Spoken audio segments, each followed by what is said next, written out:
예, 안 넘어가네요. 그 다음에 전에 지난 시간 한 게 이제 이 원 안에서 놀아야 된다. 이 원이 바깥에 나가면은 이 반응 너무 희미하다 이거. 요 원 안에서 얘기를 해야지. 여차하면 대화 문제나 관계 이슈로 바깥을 나가기 쉬워요. 그래서 원 안에 있는 게 굉장히 중요하다는 포인트를 말씀드렸고, 그래서 원 안에 해결되지 못하면 갈등 해결을 하지 못하면 굉장히 큰 대가를 치른다는 걸 이야기 나누었고, 이 원 안에서 핵심 문제를 찾아서 얘기를 나눠야 한다. 그것이 포인트였는데 오늘도 비슷합니다. 오늘도 비슷한 내용이 중복이 될 것입니다. 그만큼 중요하기 때문에 중복이 될 것입니다. 오늘은 첫 번째 포인트 첫 번째 포인트 갈등 해결은 사랑이다. 마태복음 22장 36절에서 40절까지를 제가 읽겠습니다. 선생님, 율법 가운데 어느 계명이 중요합니까? 예수께서 그에게 말씀하셨다. 네 마음을 다하고 내 목숨을 다하고 내 뜻을 다하여 주 너희 하나님을 사랑하여라 하였으니 이것이 가장 중요하고 어떤가는 계명이다. 둘째 계명도 이것과 같은데 내 이웃을 내 몸과 같이 사랑하여라 한 것이다. 이 두 계명에 온 율법과 예언서의 본 뜻이 달려 있다. 아멘.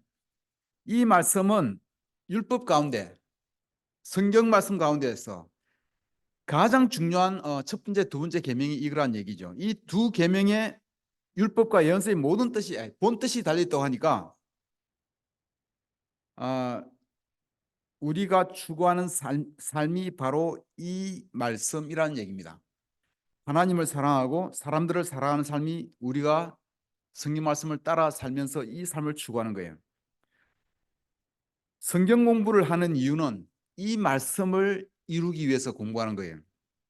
어떤 사람이 성경 공부를 하기 전에는 우리가 성경 공부하기 전에 어땠는지 생각해 봅시다. 우리가 성경 공부하기 전에는 하나님과 원수된 사람이라고 할 수 있습니다. 하나님과 갈등 관계에 있었죠.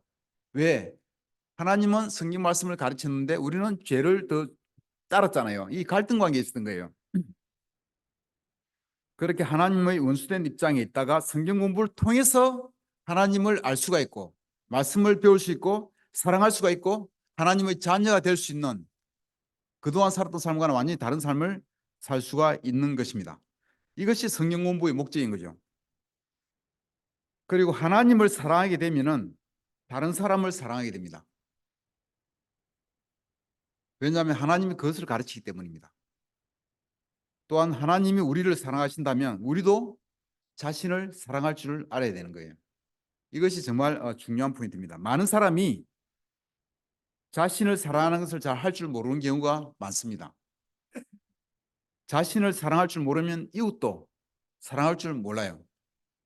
자신에게 굉장히 harsh하게, 자신에게 굉장히 까다롭게 대하면서 다른 사람에게 너그럽게 대하는 것은 페이크죠. 진짜 다른 사람 너그럽게 못 대하는 거예요. 자신이 너그럽지 못하면. 그러니까 자신을 정말 사랑하는 것을 하나님으로부터 배워서 사랑하고 그 사랑을 줄 수 있는 이게 진짜 크리스찬 삶인 거예요. 그러니까 하나님이 있는 그대로 내 모습을, 내 본 모습을 사랑하시고 받아들여 주셨으면 우리도 부족한 점이 많지만 자신을 있는 그대로 받아들이고 사랑할 줄 아는 것을 믿음으로 배워가야 되는 거예요. 하나님 사랑을 충분히 이해하고 하나님 사랑을 나에 대한 사랑을 받아들이면 하나님 은혜와 사랑을 충분히 이해하면은 받아들일 수 있으면 나 자신도 받아들일 수가 있게 되는 거고 그러면 그런 눈으로 이웃도 사랑할 수 있으니까 진짜 하나님의 말씀이 우리 삶에서 이루어지는 것입니다. 결국 하나님을 믿고 따른다는 것은 그러니까 제자가 된다는 것은 하나님을 사랑하고 다른 사람들을 사랑하고 나 자신을 사랑하는 이 부분에서 계속 성장해 가는 것을 얘기합니다. 이 관계에 대해서 하나님과 관계, 사람들과의 관계, 나 자신과의 관계에서 이 갈등이 생기면 이 관계를 해치게 되는 거고 이 갈등을 해결해 나가는 것은 반드시 우리가 해야 될 일인 것입니다.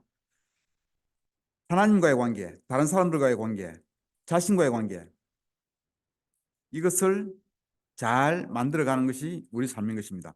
성경 공부하는 사람이 성경 공부하러 누가 왔어요. 근데 다른 사람과 갈등이 있고 문제가 있다 그래요. 그런데 그것을 해결하는 것을 대화를 통해서 해결해 나가는 것을 원하지 않고 그 친구는 나는 안 돼. 계속 거부한다면 여러분 그 성경 공부를 어떻게 하시겠어요? 하나님이 성경에서 가르치는 것은 사람들을 사랑하고 관계를 사랑을 배운데 자기와 문제 있는 사람 나는 할 생각 없다. 나는 계속 갈등 해결하는 것을 못하겠다고 거부하면은 그 사람은 하나님을 사랑하는 것을 거부하는 거나 마찬가지고 그 사람과는 계속 성경 공부를 할 수가 없을 거예요. 그렇지 않습니까? 결국 그를 순종하지 않는 말씀에 순종하지 않는 그를 그와 계속 공부할 수 없기 때문에 떠나보낼 수밖에 없을 것입니다. 만약 제자가 크리스찬인 우리가 제자가 다른 사람과 갈등이 있을 때 그 갈등이 있음에도 불구하고 건강한 대화하는 것을 거부하고 계속 갈등 해결하는 것을 거부한다면 그것은 그 사람과의 관계 이전에 하나님과 그 사람의 관계가 문제가 있는 거예요. 하나님이 이것을 가르치고 있는데 거부한다면 하나님의 말씀을 거부하는 거고 하나님과의 관계에 심각한 문제가 있다는 이야기가 됩니다. 모세와 이스라엘 백성이 출애굽을 하고 홍해를 건너고 난 후에 가나안 땅까지는 도보로 얼마나 걸릴 것 같습니까? 제가 덕주 행자한테서 배운 어스 그걸 제가 길을 재봤어요. 그러니까 제가 몇 킬로인지 잊어먹었는데 하루에 15킬로, 20킬로 가니까 2주 내지 3주 만에 갈 수 있어요. 그리 멀지 않아요. 도보로 하루에 15킬로, 20킬로 그러면 2, 3주 만에 갈 수 있는 거리라고요. 이게. 그런데 그들이 얼마나 걸렸습니까? 40년이 걸렸어요. 왜 그랬을 것 같습니까? 대비증은 그것이 그들의 하나님과의 갈등에서 나온 거다. 비롯된 거다. 그들 서로 간의 갈등과 모세와의 갈등, 이 갈등 때문에 그들이 그만큼 고생하고 힘들었던 거예요. 갈등 해결을 하지 못할 때 우리의 인생은 그만큼 험난해지는 것입니다. 이 갈등 해결을 쉽게 생각해서는 안 돼요. 반드시 갈등 해결을 배워서 우리 삶에 적용해야 되고 그러면 우리 삶이 보다 순탄해지고 40년 걸릴 거리를 3주 만에 갈 수가 있는 겁니다. 또 수년이 걸리는 일을 하나님 사랑하고 사람들 사랑하고 나 자신을 또 사랑하고 하는 게 잘 된다면 우리가 삶에서 하는 굉장히 어려운 수년이 걸릴 일을 2, 3주 만에 할 수 있는 거고 또 그동안에 우리가 겪는 엄청난 힘든 일들, 마음 가슴앓이, 고난, 얼마나 힘든 고통들이 우리가 다 그만큼 겪지 않아도 될 일이라고 생각이 듭니다. 갈등 해결은 사랑입니다. 우리 갈등 해결을 반드시 하겠다는 마음을 가지고 회피하지 마시기 바랍니다. 두 번째는 갈등의 원인 파악. 갈등 해결을 하기 위해서는 가장 중요한 것이 이 원인을 파악해야 됩니다. 이 원인을 파악해서 이 처방을 해야 되는 거예요. 잠언 23, 5절에 보면은 사람의 생각은 깊은 물과 같지만 슬기로운 사람은 그것을 길어낸다. 이 관계에서 나하고 아내와의 관계에서 막 하다가 이게 이 이 부부싸움의 근본 원인이 뭔가를 찾는 게 중요합니다. 이거 모르고 넌 왜 나한테 그렇게 말해? 이 부부싸움 할 때는 우리 크리스찬들은 좀 덜할지 모르겠지만 세상 사람들 부부싸움 할 때는요 막말이 막 오고 가잖아요. 근데 상대방이 이런 말 했으니까 거기에 대해서 내가 또 힘드니까 또 이런 말하고 공격하고 하면 이 말을 가지고 아무리 이게 얘기해도 소용이 없는 거예요. 그 기본 원인이 뭔지를 근본 원인을 찾는 게 중요합니다. 정재우 한의원 원장님이 환자를 치료할 때 이게 명의가 아닌 사람은 환자가 등이 아프다면 등에 막 침을 막 주는 거예요.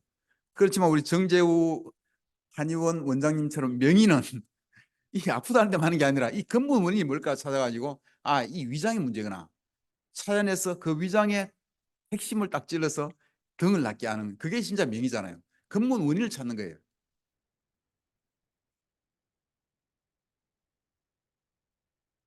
예를 들어 아내가 미장원에서 헤어스타일을 바꾸고 집에 왔어요. 근데 제가 전혀 알아보지 못하고 한마디 언급도 안 했습니다. 대신 가서 배고프니까 빨리 밥 줘 그랬어요. 그 아내가 뭐라 했습니까? 아, 반찬 있으니까 챙겨 먹어 하고 이렇게 화를 이렇게 그런 식으로 반응할 수도 있을 것입니다. 그럼 나는 생각하는 거예요. 아니, 와이프가 밥을 챙겨줘야지. 냉장고 반찬 있으니까 챙겨 먹으라니 무슨 말이냐? 어떻게 그렇게 무리하게 얘기하느냐? 뭐 이렇게 부부싸움으로 발전할 수 있을 거예요. 그렇지만 그 근본 원인은 뭐예요? 그 싸움이. 그렇죠.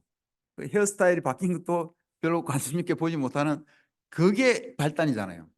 결국은 그것을 건드리지 않고는 밥을 챙겨주니 많이 이게 부부의 아내의 역할이니 남편의 역할이니 누가 밥 챙겨주니 맞는 이거 가지고 아무리 싸워도 해결이 안 되는 거예요. 이거는 근본 원인을 이렇게 찾아내야 되는 거예요. 모든 갈등에는 근본 원인이 있거든요. 그것을 찾아내는 것이 기술이고 그것이 우리가 배워야 될 이 시간들을 앞으로 몇 시간 하겠지만 이 시간들을 통해서 가장 중요하게 배워야 될 것은 바로 그런 거예요. 어떤 사람이 갈등이 있다.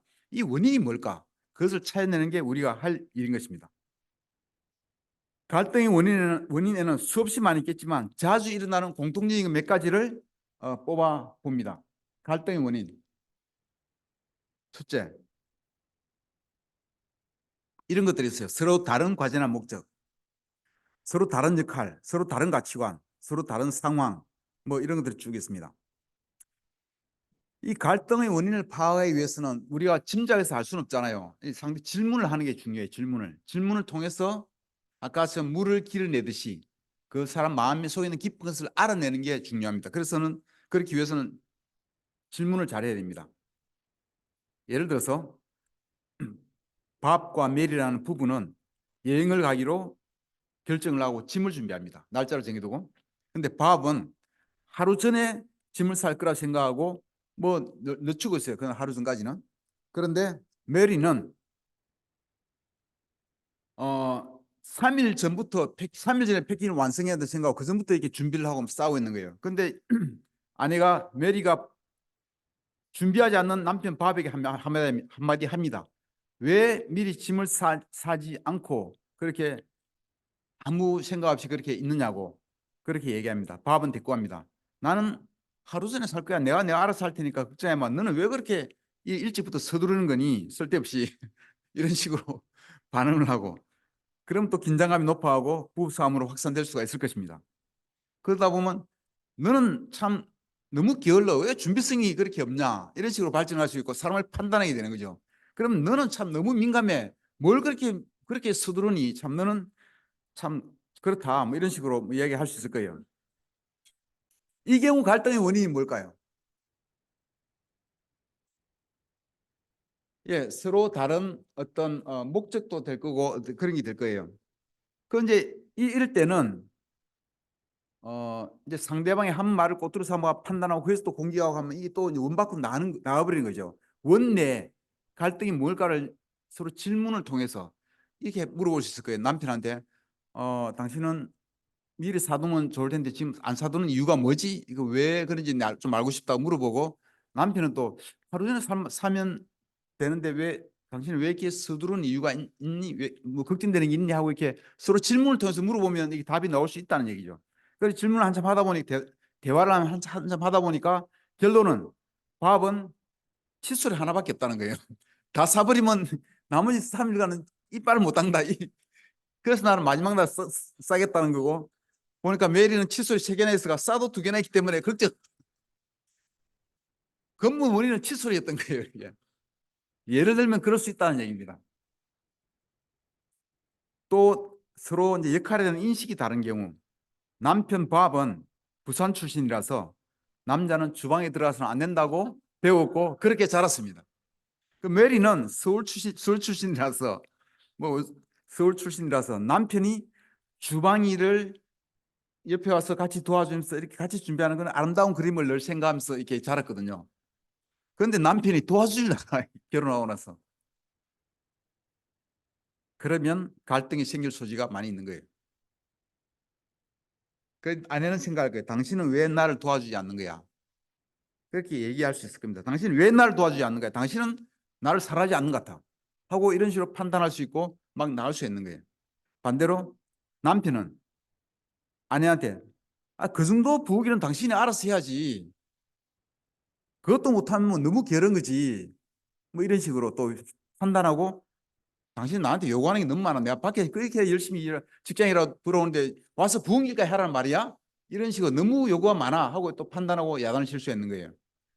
그 아내는 뭐 요구가 많아서 그런 게 아니라 당연히 그런 아름다운 그림을 그리면서 그걸 원했던 거예요. 그냥 그 인식의 차이죠. 인식. 이 역할에 대한 인식의 차이가 되는 거죠. 그들의 숙제는 대화하면서 이 원인을 찾아내는 거예요. 아, 부엌에 대한 일에 대한 생각이 서로 다른 생각으로 자랐구나.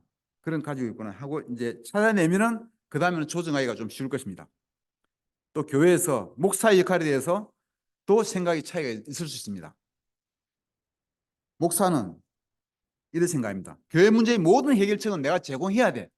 교회에 일어나는 모든 문제는 내가 최후의 해결책을 제시할 수 있어야 돼 하고 생각을 하는 거예요. 목사는. 그런데 원래 크리스찬들은 아니야. 교회는 모두 우리 모두의 문제지. 우리 모두 협력해서 답을 구해야 된다 하고 생각을 하고 있는 거예요. 목사가 자기 생각대로 막 과중한 이렇게 부담으로 모든 해결책을 제시하려고 하다가는 이렇게 이 번아웃 되기도 하고 책임감도 느끼고 또 반면에 이제 크리스찬들은 목사 혼자 모든 것을 결정하니까 소외감을 느낄 수도 있고 그런 식으로 서로가 힘든 상황이 될 수 있는 거예요. 이 경우 또 서로 대화하면서 우리가 목사가 할 역할이 무엇인지를 좀 나누고 또 크리스찬들이 성도들이 해야 될 일이 뭔지를 나누면서 적당히 조정하면은 이제 서로 윈윈할 수가 있는 거죠. 이것도 대화를 통해서 이 근본 갈등의 원인이 무엇인지 찾아내면은 해결하기가 아주 쉽다는 얘기입니다. 잘 따라오고 있습니까 지금? 또 다른 가치관도 있을 수 있습니다. 남편은 사람들과 함께 어울려 시간을 보내는 것이 굉장히 힘이 되고 힐링이 되고 그래서 오히려 힘을 얻는 스타일이에요. 그래서 남편은 주말마다 이렇게 다른 부부를 초대해서 집에서 시간 보내고 싶어요. 근데 아내는 그렇지 않아요. 아내는 집이란 공간은 조용히 이렇게 조용한 공간을 꾸며서 힐링하는 조용히 시간을 보낼 수 있고 가족과 시간을 보내는 그 시간이 나한테 힐링되는 시간이라 보고 그래서 어쩌다 한 번씩 외부 손님을 초대하는 거지 매주 오는 거는 너무 힘들게 느껴지는 거예요. 그것도 가치관의 차이가 되는 거죠. 그것도 남편이 아내한테 당신은 왜 그렇게 이기적이야? 그 차에 대해서 다른 사람들 사랑해야지 왜 그렇게 안 해? 하고 공개한다거나 뭐 이런 식으로 서로 공개하면 서로 이렇게 가치관의 차이를 근본 원인을 모르는 거죠. 그래서 대화를 통해서 항상 갈등이 있을 때는 우리 갈등의 근본 원인이 뭘까? 이것을 찾는 게 제일 중요하다는 얘기입니다. 또 이제 남편 같은 경우에 돈을 벌어오고 아내는 가정주부다. 그럴 때 돈을 쓸 때는 돈 쓰는 결정권은 남편은 내가 돈을 벌어오니까 내가 주도권을 가져야 한다. 그 생각하고 아내는 아니다. 나는 가사일을 금방 하지 않냐. 나도 똑같이 돈 쓰는데 결정권을 가져야 한다. 이렇게 자기를 생각을 가지고 다를 수가 있거든요. 또 이런 것을 서로 이해를 못하면 또 나중에 또 돈 쓰는 것 때문에 싸우게 되는 거죠. 그래서 그때도 마찬가지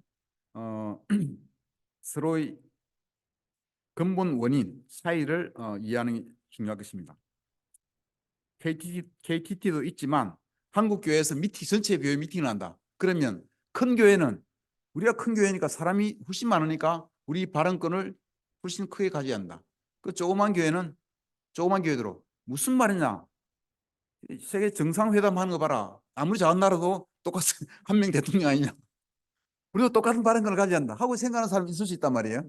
그래서 그것도 인식의 차이고 가치관의 차이기 때문에 서로 근본 원인을 이해하고 조정하면 문제가 될 것입니다. 그래서 갈등이 있을 때 그 원인, 그 문제가 무엇인지를 분별할 수 있는 거, 그 분별할 수 있기 위해서 가장 올바른 질문을 찾아서 하면서 원인을 찾아가는 것, 이것이 중요하다는 얘기입니다. 마지막으로 갈등의 확산입니다.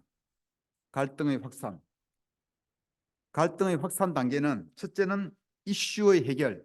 이게 이제 원안에서 해결하는 거죠. 아까 보면 돼서 원안에서 이슈 쟁점을 해결하는 단계가 첫 번째 단계입니다. 이게 안 되면 2단계는 이것을 개인적으로 받아들입니다. 그때부터 문제가 생기기 시작하는 거예요. 그 다음에는 개인적으로 받아들이면 그 다음에는 이 쟁점이 확산돼요. 다른 걸로 확산돼요. 그 다음에 확산되면 나중에 자기와 생각을 같이 하는 사람끼리 연합을 해요. 그러면 이게 동맹을 맺으면 훨씬 더 파워풀해지는 거예요, 이게. 그래서 나중에 이제 상대방은 적대적이 되고 굉장히 어려운 일이 생기게 됩니다. 스탠퍼드대 교수한 사람은 이런 얘기를 했습니다. 만약 내 인생이 좌우되는 아주 중요한 문제가 있는데 이것을 내가 1시간 내에 풀어야 한다는 과제가 주어진다면 나는 먼저 45분을 그 문제가 무엇인지 정의하는 데 사용하겠다. 그런 얘기를 했다고 합니다. 그러니까 그 문제를 정확히 규명하는 데 굉장히 많은 시간을 할애하겠다는 얘기죠. 갈등의 확산 단계에서 가능하면은 처음 1단계에서 문제를 해결해야 됩니다. 여기서 1단계 머물러 있어야 돼요. 2단계 가는 것부터 그때부터는 이제 문제인 거예요. 이제부터. 원바크로 나가는 거예요. 2단계부터는. 예를 들어 보겠습니다. 한 크리스찬이 한 성도가 삶의 문제를 상담하러 목사를 찾아갔습니다. 목사와 상담하는 중 목사가 어떤 메모를 이렇게 들으면서 메모를 냈어요. 성도는 목사님이 메모까지 하면서 자기 말을 들어주니까 열심히 들어주니까 감사했습니다. 목사가 잠깐 자리를 비운 사이에 목사가 한 메모지를 들여다보았는데 거기에는 자신과의 상담 내용과 전혀 상관없는 어떤 건물을 짓는 건물 증축 관련된 메모가 되어 있습니다. 그 성도는 화가 나서 밖으로 나와서는 목사가 자신을 무시한다고 생각했습니다. 이때부터 이제 개인적으로 받아들이기 시작하고 이제 2단계로 나가기 시작하는 거예요. 그리고는 목사가 성도들에게는 관심이 없고 건물과 헌금에만 관심이 있어 하고 다른 사람에게 얘기를 합니다. 또 나아가서 나중에는 이 목사의 설교를 들어보면 정말 형편없어. 영적이지 않아. 다른 쪽으로 이게 다른 쪽 확산이 되는 거예요, 지금. 이 목사는 유머 감각도 없어. 재미도 없어. 이 목사가 가져가는 월급이 너무 많아. 이제 문제가 계속 확산되는 거예요, 이게. 이 목사는 차도 보니까 너무 좋은 차를 타고 다녀. 이슈가 확대가 되고 정폭이 되어가고 있는 겁니다. 그리고 나중에 이제 자신과 비슷한 내가 어떤 A 목사에 대해서 안 좋게 생각하고 이 얘기하니까 어떤 사람이 나도 맞아 나도 그렇게 생각하는 사람이 생겼어. 그럼 둘이서 이제 연합이 되는 거예요, 이게. 이런 사람들 모이면 서로의 생각들이 막 증폭되고 훨씬 더 커지는 거예요, 이제. 자신과 비슷한 생각을 가진 다른 사람들을 만나게 되면 예의가 잘 통하면서 연합 동맹을 결성한다고 합니다. 보통 불이 타고 있는 곳에 장작을 더 얹으면 불이 더 활발 타잖아요. 그와 똑같은 위치입니다. 사람들이 모아지면은 생각이 비슷한 사람들이 모아지면 감정과 화가 더욱더 올라가면서 이렇게 불이 막 붙는 거예요. 이제는 공개적으로 다른 사람들에게 대놓고 이야기합니다.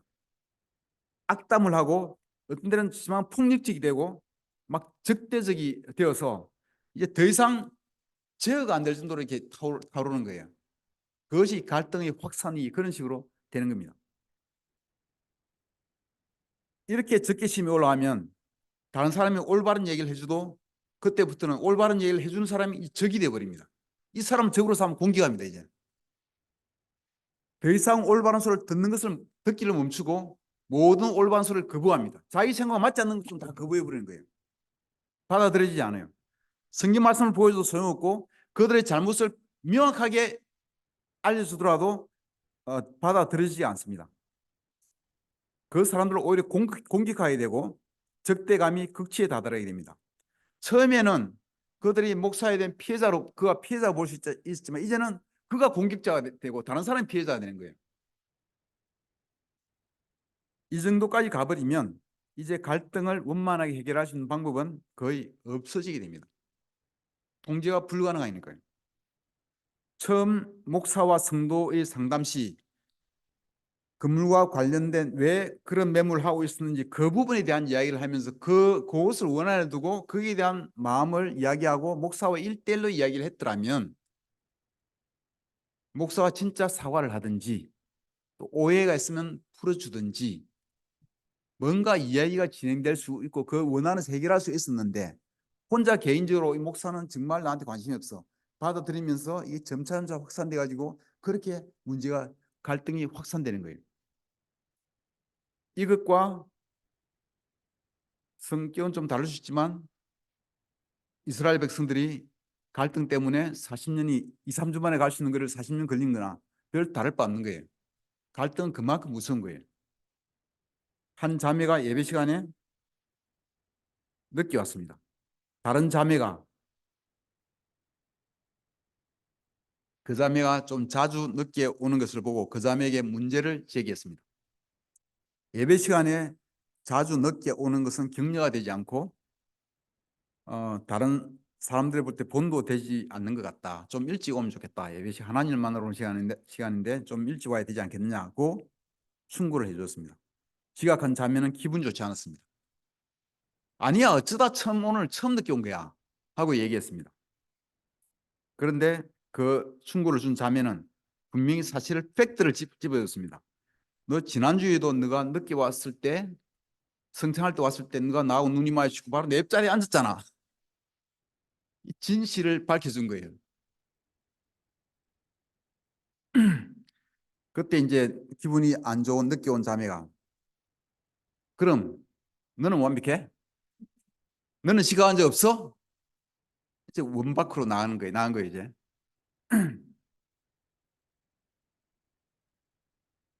상대방을 공격하는 거예요.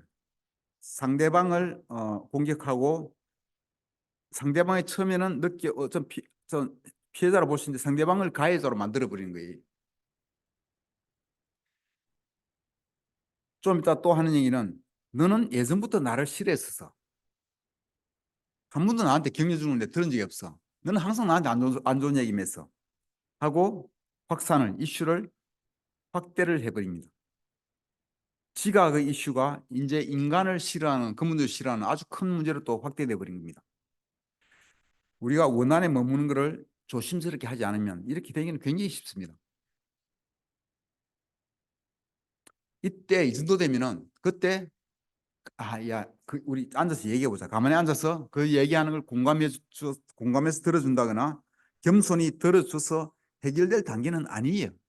그렇게 하면은 그때는 더욱더 진짜 대비적 표현에 의하면은 호랑이가 되어서 잡아먹으려고 할 거예요. 그래서 그때는 그런 식으로 이야기하는 단계는 이미 지났어요. 그렇게 이야기하는 단계는 1단계 원안에서 가능하지. 2단계, 3단계 쟁점이 확산되고 이렇게 됐을 때는 이미 앉아서 뭐 서로 영적으로 이야기하고 차분히 공감해주고 뭐 겸손하게 들어주고 이 단계는 아니라는 얘기예요. 그렇게 하면 오히려 더 큰 상처가 받을 수 있다는 겁니다.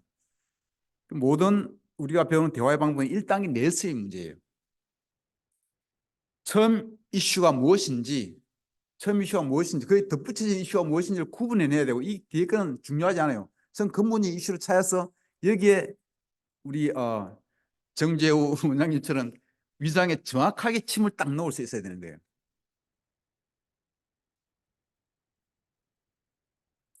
그리고 그 문제를 찾았다면 그 문제와 사람은 구분할 수 있어야 됩니다. 그 사람 지가 했다고 해서 그게 그 사람 나쁜 사람이 아니거든요.